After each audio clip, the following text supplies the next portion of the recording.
शिव का क्रोध। महर्षि भृगु ब्रह्मा जी के मानस पुत्र थे।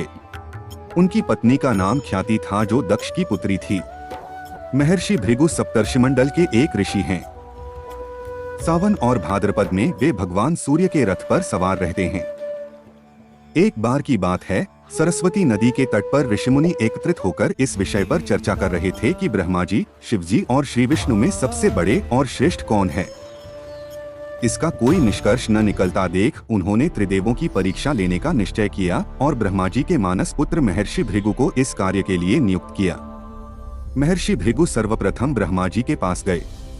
उन्होंने न तो प्रणाम किया और न ही उनकी स्तुति की। यह देख ब्रह्मा जी क्रोधित हो गए। क्रोध की अधिकता से उनका मुख लाल हो गया, आंखों में अंगारे दहकने लगे। लेकिन फिर यह सोचकर कि ये उनके पुत्र हैं, उन्होंने हृदय में उठे क्रोध के आवेग को विवेक बुद्धि में दबा लिया। वहां से महर्षि भृगु कैलाश गए। देवाधिदेव भगवान महादेव ने देखा कि भृगु आ रहे हैं तो वे प्रसन्न होकर अपने आसन से उठे और उनका आलिंगन करने के लिए भुजाएं फैला दी। किंतु उनकी परीक्षा लेने के लिए भृगु मुनि उनका आलिंगन अस्वीकार करते हुए बोले, महादेव, आप सदा वेदों और धर्म की मर्यादा का उल्लंघन करते हैं। दुष्टों और पापियों को आप जो वरदान देते हैं उनसे सृष्टि पर भयंकर संकट आ जाता है, इसलिए मैं आपका आलिंगन कदापि नहीं करूंगा। उनकी बात सुनकर भगवान शिव क्रोध से तिलमिला उठे। उन्होंने जैसे ही त्रिशूल उठाकर उन्हें मारना चाहा, वैसे ही भगवती सती ने बहुत अनुनय विनय कर किसी प्रकार से उनका क्रोध शांत किया। इसके बाद भृगु मुनि वैकुंठ लोक गए।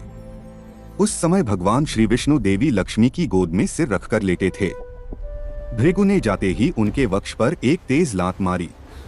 भक्तवत्सल भगवान विष्णु शीघ्र ही अपने आसन से उठ खड़े हुए और उन्हें प्रणाम करके उनके चरण सहलाते हुए बोले, भगवान, आपके पैर पर चोट तो नहीं लगी?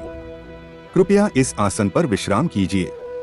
भगवान, मुझे आपके शुभ आगमन का ज्ञान न था, इसलिए मैं आपका स्वागत नहीं कर सका। आपके चरणों का स्पर्श तीर्थों को पवित्र करने वाला है। आपके चरणों के स्पर्श से आज मैं धन्य हो गया। भगवान विष्णु का यह प्रेम व्यवहार देखकर महर्षि भृगु की आंखों से आंसू बहने लगे। उसके बाद वे ऋषिमुनियों के पास लौट आए और ब्रह्मा जी, शिव जी और श्री विष्णु के यहाँ के सभी अनुभव विस्तार से कह बताया। उनके अनुभव सुनकर सभी ऋषिमुनि बड़े हैरान हुए और उनके सभी संदेह दूर हो गए। तभी से वे भगवान विष्णु को सर्वश्रेष्ठ मानकर उनकी पूजा अर्चना करने लगे।